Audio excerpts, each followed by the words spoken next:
excited? Traveling. Going to South Korea now, guys. Going down to South Korea for the host. Yes, the host. And Not to be confused with the shitty movie based on the shitty book by Stephanie Myers. So if you're there's so thinking many that, movies called The you're Host. not going to get that. There was like 4 or 5 movies called The Host. Well, yeah, but the two famous ones are the Stephanie Myers adaptation and this, and yeah. This is Twilight crap. This is considered a kaiju movie, right? It's a monster movie. I think that's a question for later in just generalized in the show, because it is a very different kind of monster movie than a kaiju film. And that's why you don't hear people talk about The Host as a kaiju. So, all right, guys. So before we dive into this movie and get into our feelings about this movie, let's get our early ratings out. Just, in case we change them during the conversation or at the end of the conversation. But right now I'm starting out with a 5.5. I'll give you my reason after. But James, what about you, good sir? I'm giving it a 7.5. Nice. And Trevor? I got a lot of history with this one. 9.5. Okay. Yeah. So for me, my biggest gripe with this movie was the way that the creature looked in this. I hated it. Well, I loved that. It worked somehow. It reminded me of the Simpsons mutated fish. You're right on to it, buddy. Yeah.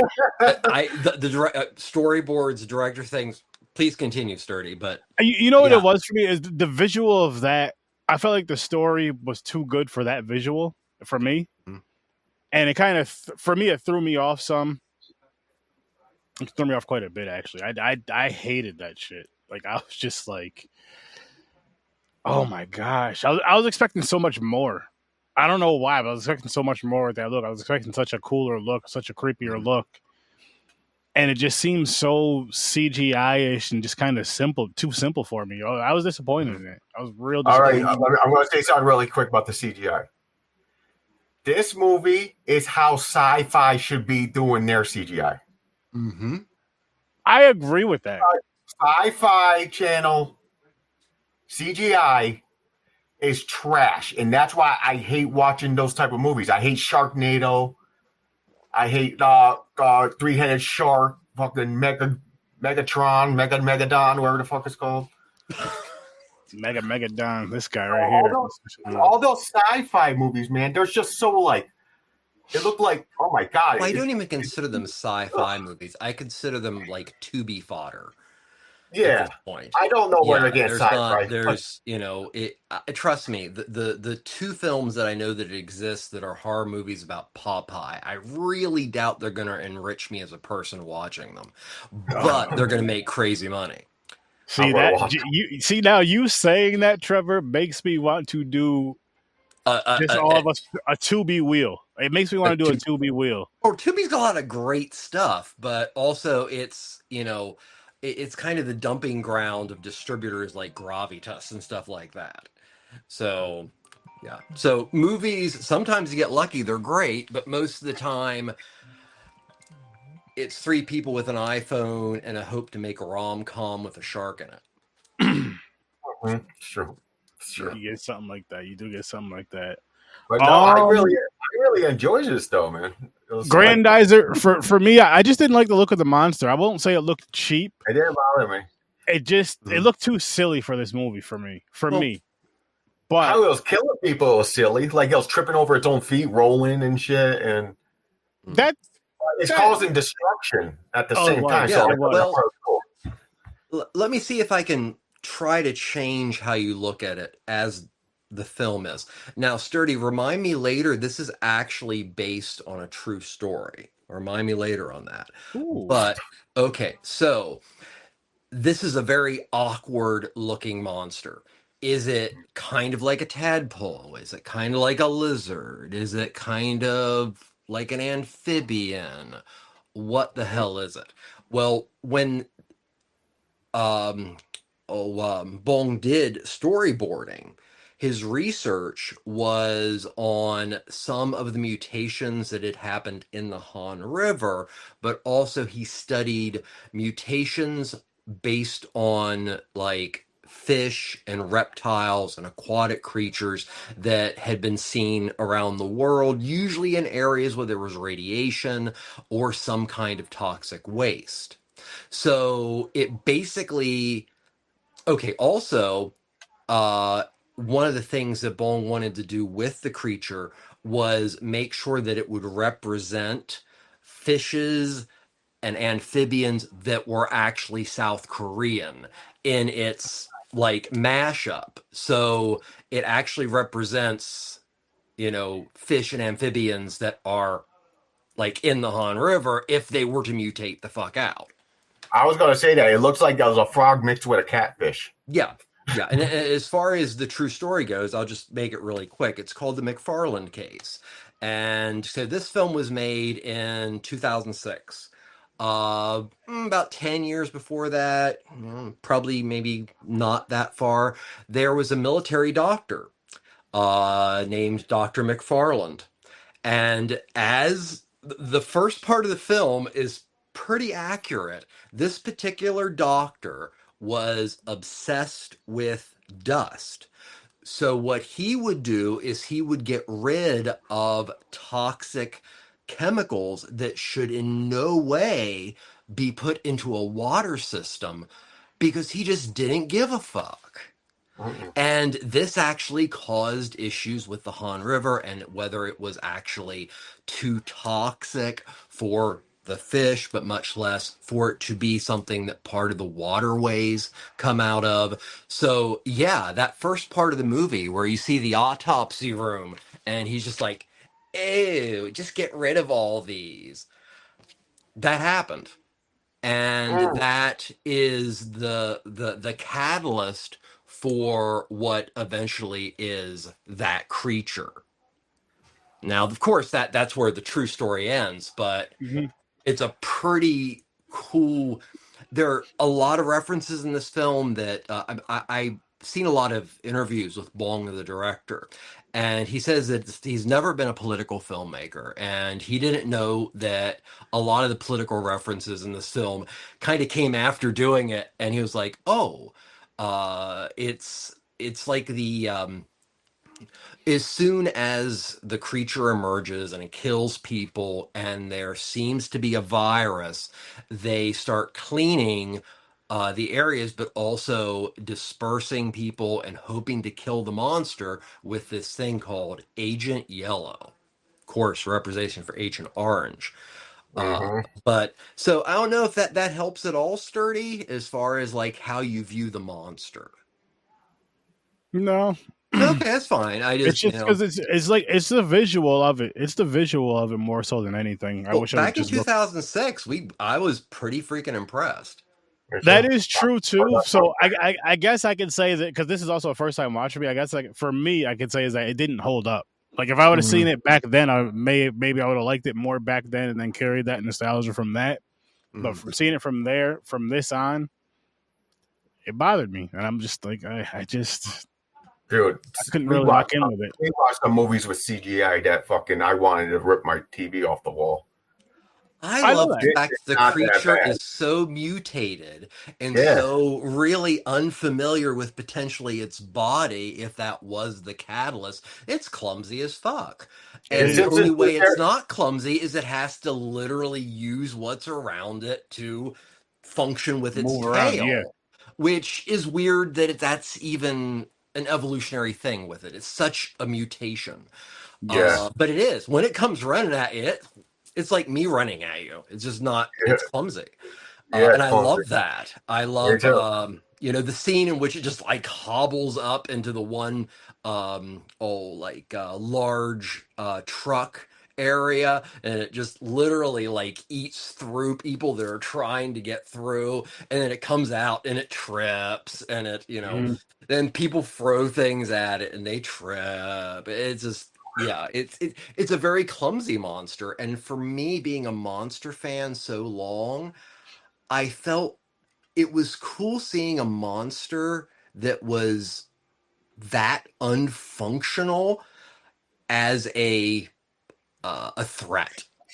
It went against a lot of the concepts of what is a monster. Yeah.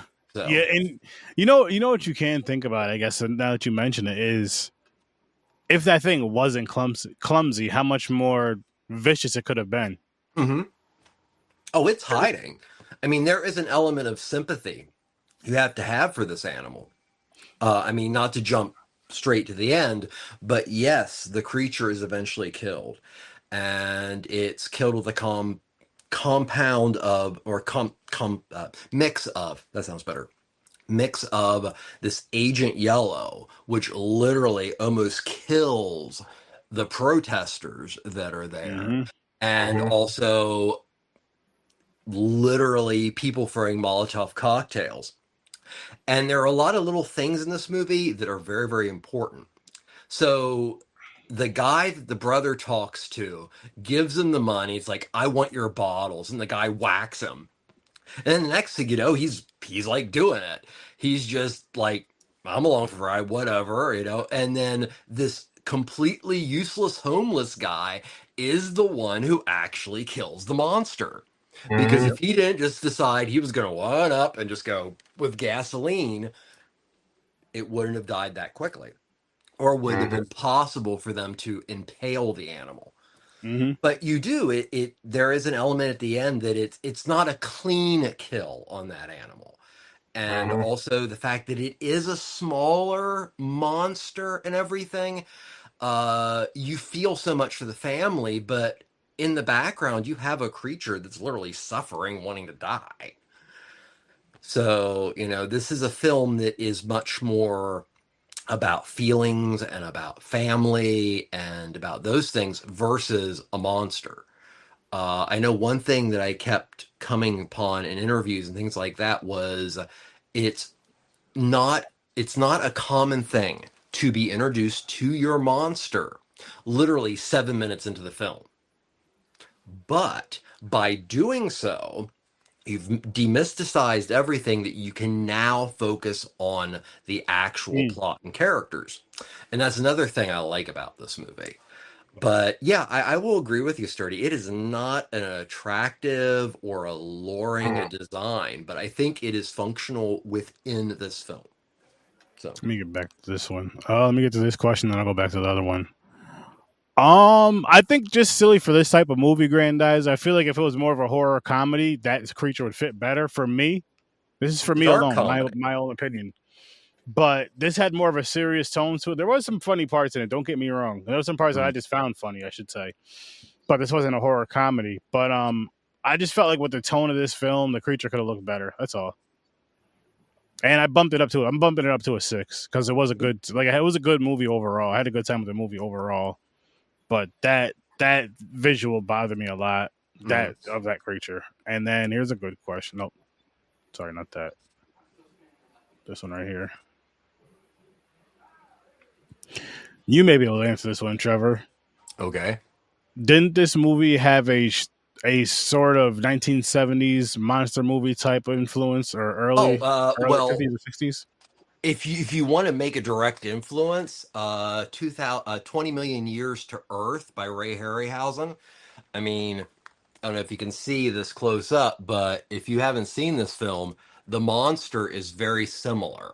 It is it's biped and everything, but as far as the look, I would say that the special effects team and the director Bong definitely had seen the work of Harryhausen, and that definitely influenced him.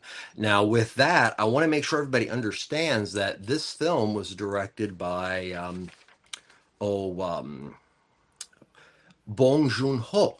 And it's a very important name because he directed the first Korean film to ever get the Academy Award for Best Picture, Parasite, and recently released, I think it's Mickey 15 or Mickey 14. Mickey 17 or something like Mickey that. 17, also director of Snowpiercer, and so many amazing films, and worked hand in hand to an extent as far as parallel with Park Chan-wook, who of course did Old Boy and the Vengeance trilogy and Thirst, which the actor who plays like the main loser son, his name is Song Kang-ho. And he, if you notice him, the guy with the black and blondish hair that's like a narcoleptic and everything, Mhm. and is the total anti-hero. He should, if you've watched a fair amount of Korean cinema, look super familiar. And this was one of the I seen him ones before. that like pushed him to stardom, but also he was in I think every part of the Vengeance trilogy except for Old Boy. So Mm. he's a phenomenal actor. And without his amazing acting and just in general, I think this film would be very lacking. But I know that Bong, much like Martin Scorsese, he has a group. There's a group of people that he tends to hire. I loved the music in this film. It was almost like, if the composers of the original Godzilla films decide to make it a little bit more upbeat and carnival-esque. And that gentleman, Bong Woo Lee, works almost exclusively with this director. So it's a tight knit family of filmmaking, and I remember bringing this film to Carlisle, Pennsylvania, and the university sponsored it here in Shippensburg, and we brought it in based on a morning show I was producing, and it was a huge gateway for me to learn about Korean cinema. So I can see where, like, Sturdy, there are things that just don't seem great, don't seem whatever. But Yeah. for me, this was a gateway to I Saw the Devil, Oh, Spider Forest, the that Vengeance trilogy, can we which hang if, on? yeah. I saw the devil. What's good, Mick? Scenes times. How's it going? Hey, Chad, how's it going? How's it going? But I saw the devil. Oh my god, that is my favorite revenge movie of all time. speaking of revenge films, so have you seen Sympathy for Mr. Vengeance, Old Boy, No. and Sympathy for Mrs. Vengeance? Ain't So Old that's old boy. the boy. director, that's Chark Pan-wook. But those three films it's like the greatest revenge trilogy ever. Mm. I didn't see the Highly other two. recommend it. And I say that because we're talking about Korean horror. So yeah. Ooh. Are those two horror movies, or are they Well, non-horror, more of like a it depends thriller? how you define horror. Like Korean films that tend to be more like extreme drama or thrillers, like I Saw the Devil, is that a horror movie or a serial killer movie? Or is it both at the same time? And are they really that different? No, I Saw Mm. the Devil is one of the most effective horror films I think made in the past 25 years. Mm-hmm. But it's still a crime drama. And you're more likely to have that in South Korean films. And definitely there's more, I hate to use just the term drama, but there's much more feeling. There's a lot of stuff that South Korea is dealing with based on North Korea, but also the treatment by Japan. And so being South Korean is a very problematic thing because you're literally living beside somebody who could blow you up in a second all the Mm. time. So Korean cinema, I think, ups Japanese, like J horror, in the personal, emotional horror you exist with as a Korean, simply a South Korean. Mm. So, that's why I think like films like I Saw the Devil are amazing. And there's so many more that have Mm. not gotten a Blu-ray release that really should be seen. Mm. I agree. Oh, another thing I liked about this movie. So it was a dysfunctional family that never hardly see each other. They come Mhm. together to rescue the town idiot's daughter, the uncle and aunt, and the grandfather. they were working as a team, but I felt bad for the main character, the father, because everybody through this whole mess still picks on him that he's a fucking idiot. In a way, they're like he's falling asleep. His brother's just kicking him. Like, look at this fucking moron. Like his dog, and all that shit. And and it just sucks because through this whole movie, he's being treated like that. Mm-hmm. His daughter still dies. He never saves his fucking daughter. Well, it's keep going. Yep. So close, and I did not think it was going to end that way. I said, they let the daughter die, but the little boy live, and he takes him in like cyclical. It's his son. Crazy. Okay, so I'm going to take it back to about the middle of the film, in which the family has gotten out of the hospital. Of course, they're being sought after based on this supposed virus, and they automatically are like, okay, we know some people. So they meet with some like really low level crime people that basically take the grandfather, the older gentleman's, not just his stuff, but have taken all of his credit cards and everything.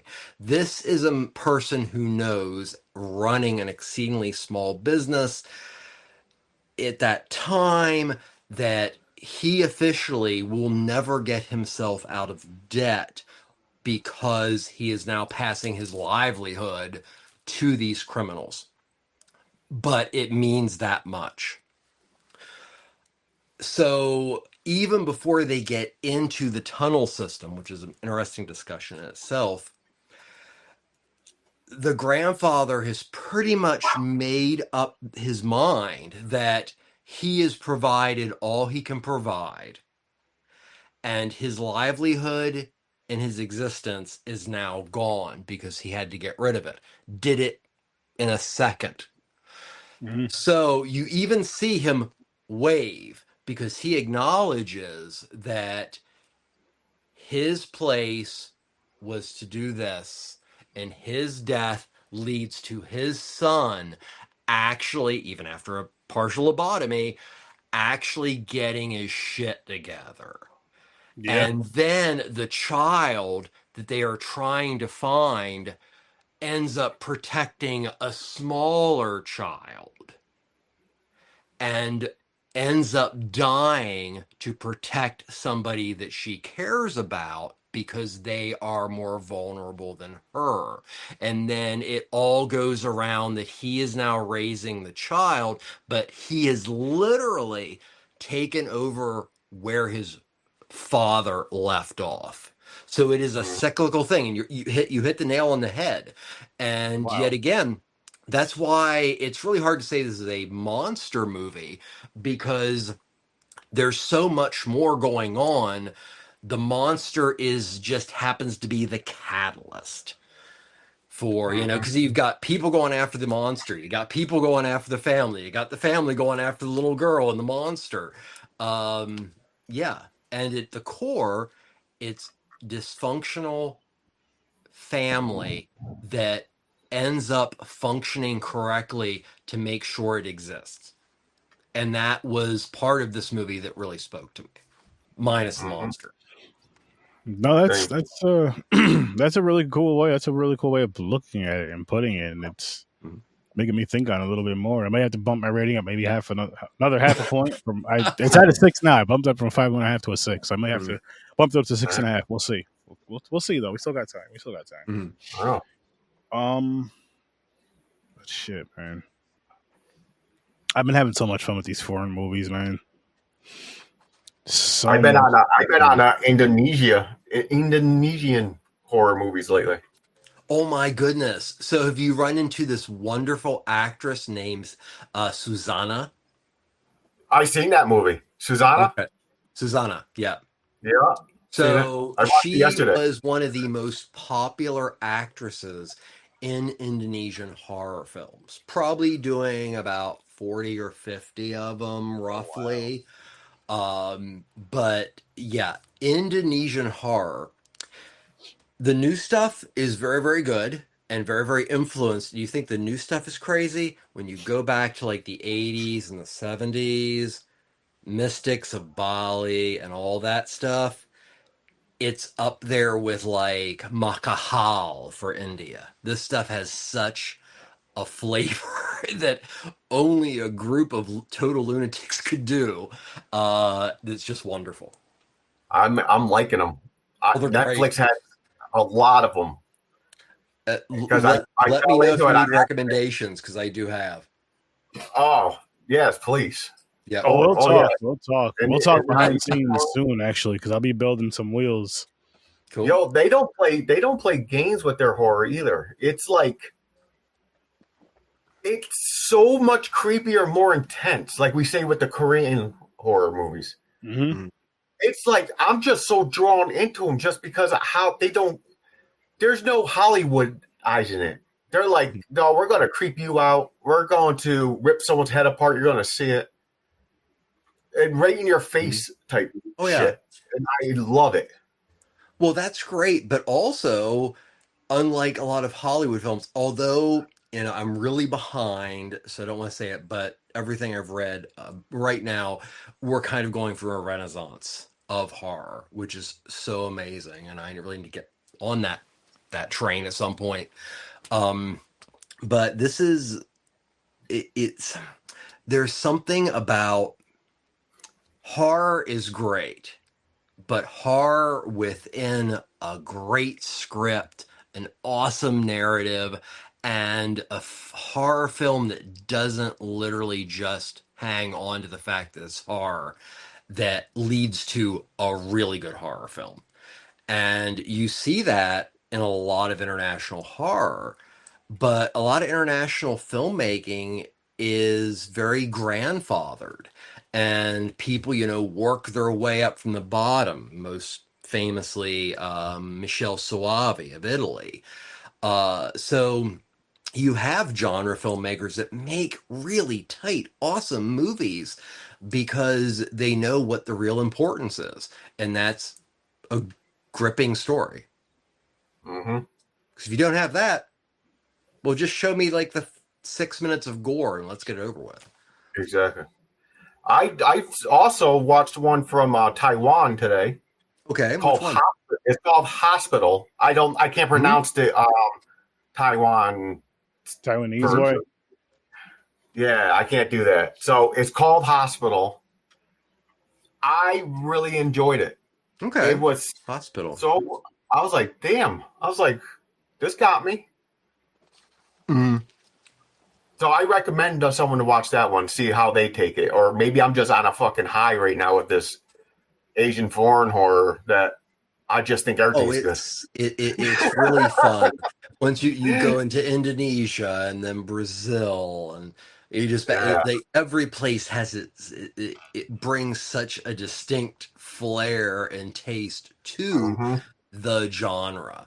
And I, not to lessen J-horror, because J-horror in itself, most of the key films were so inventive narrative wise, but the Korean films just seem to go that little deeper. And I really think it comes from the fact that you're looking at a group of people who are politically oppressed, and now they're not politically oppressed, but literally within a drive, you could have somebody drop a bomb on your country and they disappear. There's always been bad blood between Korea and Japan, a lot of discrimination. Korean horror films dig into that because South Koreans do have generational trauma. And that does bleed into the media. And in my opinion, and what kind of sold me on horror is kind of like what sold me on, Delta Blues, is one of the purest ways to present political discourse or fear or an interpretation of what is actually going on in your country that will not be suppressed is through the metaphor of horror. Just wanted to announce this really quick. So Tuesday, September 2nd, Tuesdays will be back.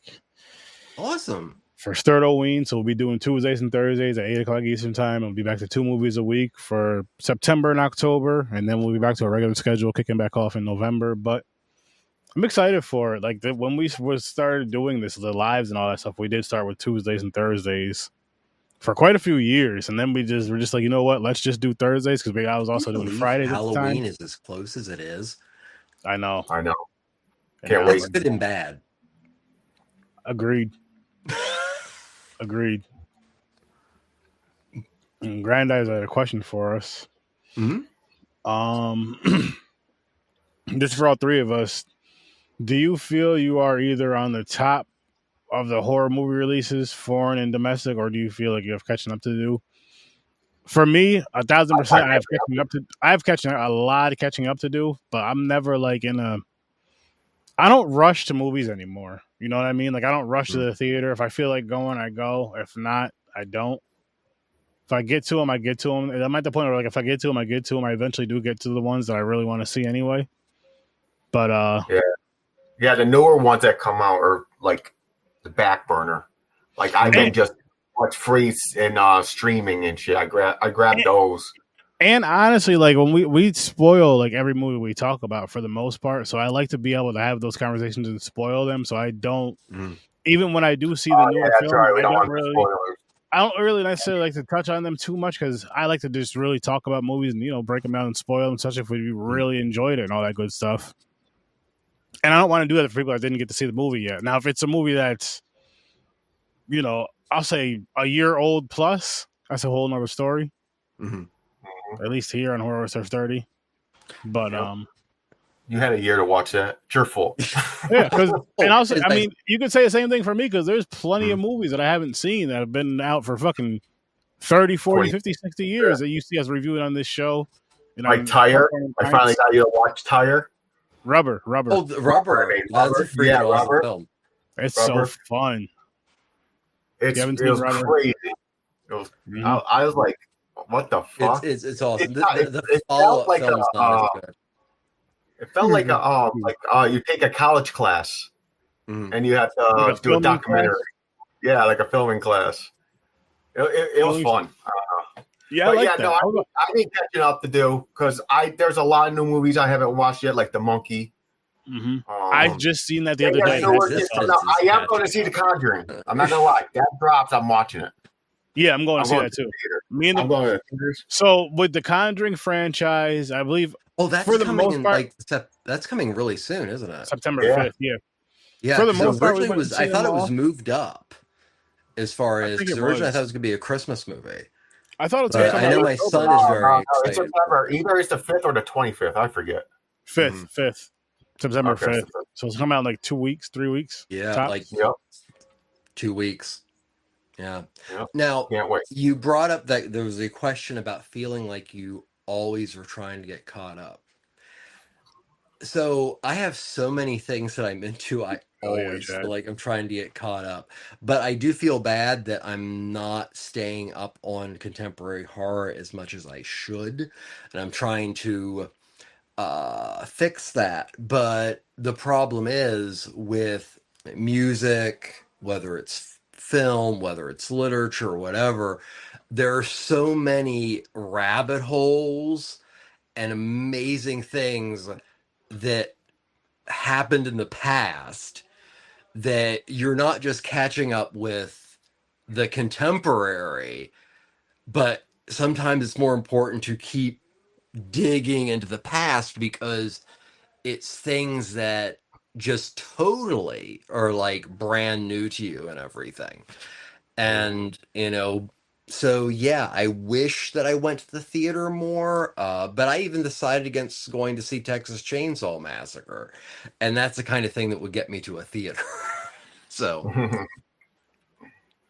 Yeah. Hell yeah, Chad. Same here, man. Same here. I can't freaking wait. Because I know you guys will be back on Tuesdays with us, which is going to be 2 months of you guys on there is going to be amazing, man. It's going to be amazing. That's awesome. I'm see you guys.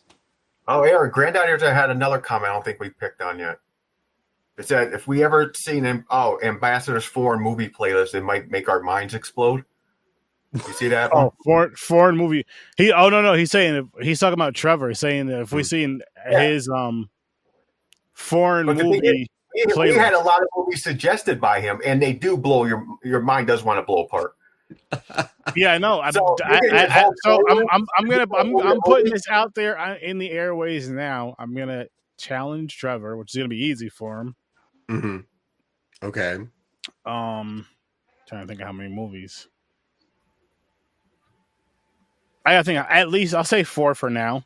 Okay. But 4 foreign horror films for Sturtoween. I'll think of another theme. They have to be foreign horror, but I'll think of another theme to go with it. Other themes to go like with, you know what I mean, like a subgenre type, like maybe folk horror or something. Okay. To go with them. Let me think of that. Let me think on that, but definitely that. Yeah, definitely. Then, just let me know, and I know what I want. I know what I want. Things that 1,000%. I haven't seen yet. I know what I already want. I don't care what type of subgenre you pick. For November, I think I need 4 black and white horror films. Oh, yeah. Awesome. Any subgenre across the board, which just has to be horror. Okay, so that one's for what? When? That one's for November. Just need 4. Okay. And then the other 4, I'd say for like September/October-ish, because I'm doing my Sturtoween wheel. Mm-hmm. It'll be 16 foreign movies total. Okay, so country of your choice. 4 for that one to start off with. Yeah, just foreign horror films. 4 foreign horror films. Okay. Any country. Brazil, Italy, up to you. I'll even say, if you can, do 4 different themes. If you can think of 4 different themes, or something creative. You know what? Surprise us. I know. Listen, surprise us. Let's go in the mind of Trevor. Oh, you don't want to go there. You'll get lost so badly. 4 movies he decides to pick, no matter what they are, as long as they're horror and foreign. That will melt our minds. Like I'll say this: we did already review Cannibal Holocaust. Speaking of melt, have you guys seen the movie Body Melt? No. Okay, I might have to add that one. Jesus. That was Australia. Okay, you guys want to pop his head? Trevor's like a red box, man. Fucking God, remember Redbox? Yeah, I know. Does that still I feel old saying that. Yo, dude, they got outside of gas stations now Amazon pickup machines. Wow. Yeah. That probably took over Redbox, which nothing, and I'm sure we could all agree to this, nothing beats going to, whether it was the grocery store or the video store to rent movies. Nothing beats going to get that physical video and grabbing something here and there. You see the same people in there every Friday or Saturday, whatever day you went to go get your movies and video games, your little snacks and stuff, as long as you weren't getting in trouble. Like, for some people, it's your first big boy thing that you ever did, and you have to guy that you rent it until you return it because you did not want to be late to get the fees, and you had to make sure you had to rewind those fucking things. Yep, you got to rewind them. My anxiety was thinking back. I had my friends rent them, so I didn't have to deal with it. Even if I give them the money, I go, here, you rent it, you bring it home. I didn't want that responsibility because of anxiety. Well, this is the thing that was hilarious about that, because it's always a running joke about be kind, rewind. But there was a lot of logic behind that. And a lot of VHS collectors understand it, that if you stopped the film in the middle and you exposed that part of the film, it usually ended up causing a glitch or some kind of damage. So if you rewound it, you made sure that once it was seen, it goes back to its proper place. So even though it seemed like a pain in the ass, it actually had its purpose in the long run. See, for me, rewinding it wasn't that big of a deal because there was times. I remember people used to have rewinders, which never made any sense. One of my neighbors had one. One of my neighbors had one. It was fun to use. I had like the huge Cuisinart equivalent of a VHS player, but I do remember it rewound rather slowly. So that was where these rewinders came in. Listen, them shits were fast as hell because you pop the tape in like this, like you push the tape in, push the rewinder down, and hit the button or whatever. Up. And, yep. Oh man, I never seen one. No, I never seen it. I never owned one. The original, like, them shits. I lived next door with other poor people, Aaron. They couldn't afford anything like that. No, they were broke too. They just, you know how broke people just spend shit on money you shouldn't spend money on? That was just one thing they chose to spend money on was a rewinder. You could watch movies at home. My mother didn't care. It may have been one of those things that was like a Christmas gift type of deal. You know, you get something for Christmas that one time. Like a Laserdisc player. Oh man, I miss that era so fucking much, guys. Like just going analog. In there. Yeah. No, not that. Well, not too much of that. Technically, Laserdiscs were as close to analog and digital technology combined as there's ever been. The good old days when kids got out of the house. But, you know. Oh, drinking out the hose? Drinking out of the hose, yeah. Right now, kids would be like, what the fuck are you talking about? I'm not drinking that shit. I need my $6 smart water. Yeah, you see, you could, and you know what the crazy thing is? You would have said that to your mother back in the day. She would have there drowned you with that hose. Nowadays, you just look at you just look at the kid wrong, and it's just like, oh my gosh. There was a time I got kicked out of the house. Said, go out and play. I'm not unlocking the door until 7 p.m. I like to be outside all day. Use friends' bathrooms and shower, pee in my yard. This guy's never pee in my yard. No, I did, because one time I didn't feel like going nowhere. So I was like, no one's home. You can't take a piss in your yard, you know. Yeah. So I used to go have freedom outside near the garbage can in the garage where the fence is for the next door neighbor. Mm-hmm. Pissed right there every time.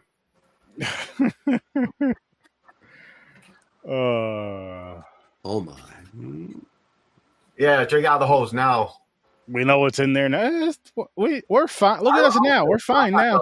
I feel there's a glory hole joke somewhere here between the hose and peeing, but I don't know exactly how it fits. But there is, and it could be. There's something there.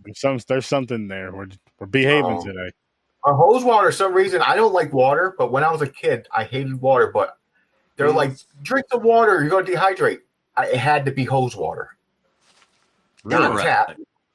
I had to have hose water because it has a flavor of, I don't know, the rubber hose or whatever the fuck it is. I know I know what you're talking about because with hose water, it tastes like rocks and metal. I hate it. Because I remember with hose water, like you turn it on, you let it go for maybe like a good 30 seconds to a minute, and then it gets cold. Cold as fuck. You're like, this is nice right here. This is nice right here. Because you're always running around, you're hot. You don't just drink it, but you like the only time you get to the hose water, like, you know what I mean? Like, say if you'll go to a water bottle quicker, but the hose water seems like it's more refreshing because you're like, listen, I'm hot, I'm thirsty as fuck. Listen, this stupid ass water bottle ain't doing shit. Let me go to the hose and let me get my drink. It's like drinking it's like drinking a Gatorade. Like you get your electrolytes back and everything. Whatever the hell was in that hose take water. this hose, you know. It's like 5 minutes leaning forward. You start running around. You start running around again like you fucking we're on drugs or some shit. Like you have just your energy's back like that with some hose water. There you go, Grandizer. But honestly, what water system were you dealing with? Listen, man, the hose water was something else. It was just nice and cold and refreshing. And I mean, as a kid, as a younger age, we had more energy anyway. So like. Then once, like, say if you're running around, once you caught your breath, you're pretty much ready to start running around again. Now, once we catch our breath, it's like, yo, my leg still hurts, so I'm done for like the rest of the week. I don't even know why the hell I did that stupid shit. Here I go again, running around my nephews thinking I'm young. No, fuck that. Absolutely not. Absolutely not. You know what I mean? But as a kid, yeah, you drink some hose water. As my father says, growing old is not for the weak. So it's not. No, it's not. No, yeah. But tomorrow I plan on watching another foreign horror movie. Probably Indonesia. I'm gonna try. I'm stuck on just Indonesian movies. Well, I'm gonna keep sending me the damn movie posters, and I'll have a couple picked out. But shit, man. Shit. I guess I'll spin the wheel. I almost forgot all about Yeah, that. do it. Oh yeah. See what we got next week. Yeah, I'm curious. Got 3 movies on there right now, but we'll be switching some things around. I think there's 2 weeks left of backpacking.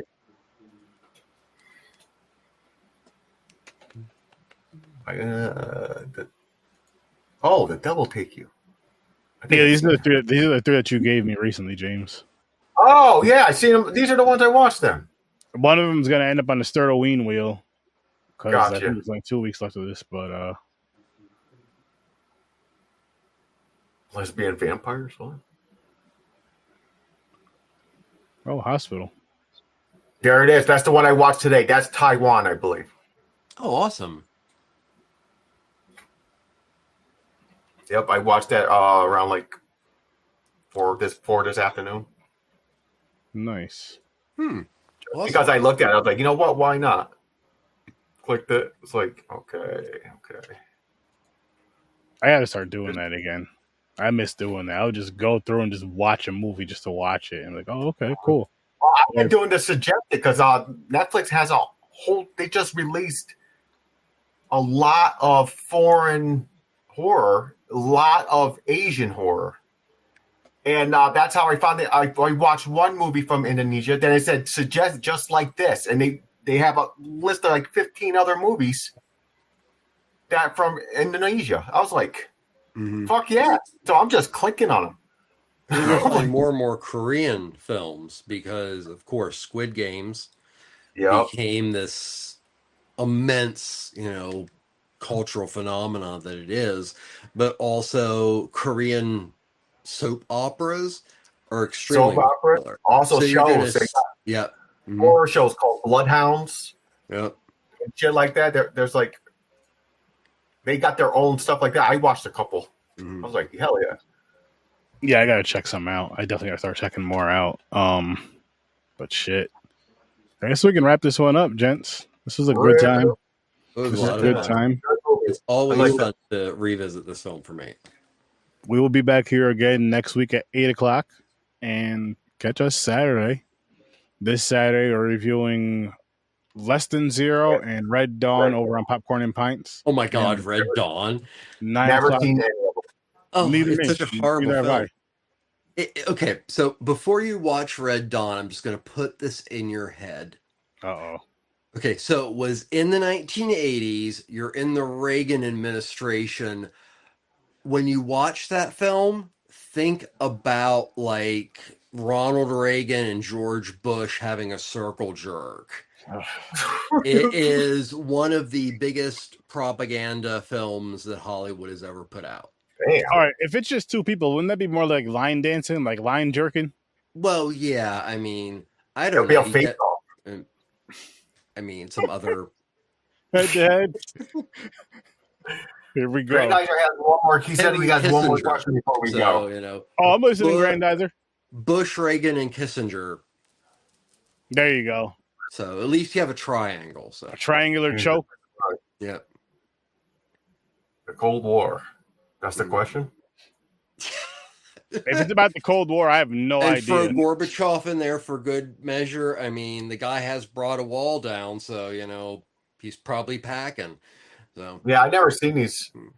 I've never seen these movies, so I don't fucking have no clue what they're about. I don't know if they're war movies. I don't know. Oh, Red shit. Dawn sounds like an Asian war movie. Is it? Chad, if you're free, join us, man, for Red Dawn and what was the other movie again? Less Than Zero. Less Than Zero is awesome.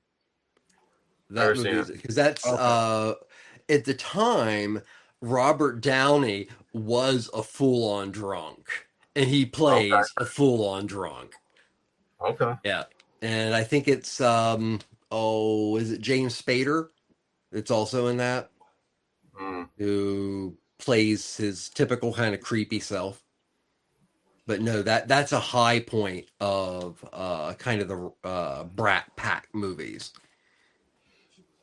All right, so Granddad, he's asking us, in honor of the 55th anniversary, the death of actress, I'm going to butcher this name. Soledad Miranda of Jess Frankodom, yes. Oh, such a beautiful, beautiful human being. Oh, so Trevor knows exactly who you're Soledad talking about. Miranda, Oh, yes. do her movies in the Yeah. future, huh? And he gave us a list of movies. Lesbian Vampires. Well, yes. Check that out, Aaron. Vampiros Lesbos by Jess Franco. Yeah, I He was like that better. Franco. So it was her, and why can't I think of it? She played most of the Black Emmanuel films. She was connected to Franco for a while, but Soledad Miranda was Jesus Franco's muse. And she is amazing. She is gorgeous, and she did some really sleazy things because she cared about Franco as much as she did. Okay. Yep. I have to Good check question, some of them. Brenda. Yeah, Good question. we could definitely do that in the future. Yeah, I pinned those. Hopefully, I can get to Yep. them tomorrow to save them. But I'll definitely check those out. Sounds good, Chad. Sounds good. Vampiros Lesbos is definitely worth seeing. It's and then I don't know if she's an exorcism or not, but that was like one of his first major S&M horror movies. I think she was. So is this like a softcore porn movie? Okay, well, okay. So when you talk about Jesus Franco, you have to understand that Jesus Franco did some extremely good films, arty films, but also veered occasionally into hardcore pornography. And before he died, roughly he had directed 250 to 300 known films. Also would write them, usually do the scores for them. He was one of those people that was like juggling like 5 films a year. Soledad Miranda was not just an actress, but from what I understand, it was like a life companion for him. And some of the best Franco films star Soledad Miranda. Okay. Nice. She's not as cute as Edwidge Fenech, but she's pretty close. And that was Sergio Martino's muse. Yeah, we'll have to check out. We'll check out a couple of those. We'll check out a Jess couple of those. Franco is an acquired taste. I don't recommend very often unless somebody comes up to me and says, "Oh, I love Jean Rollin films." I'm like, "Okay, well, you know Jess Franco," and usually they do. But yeah, there are a lot of Jesus Franco films that I would just say randomly watch for fun. Okay.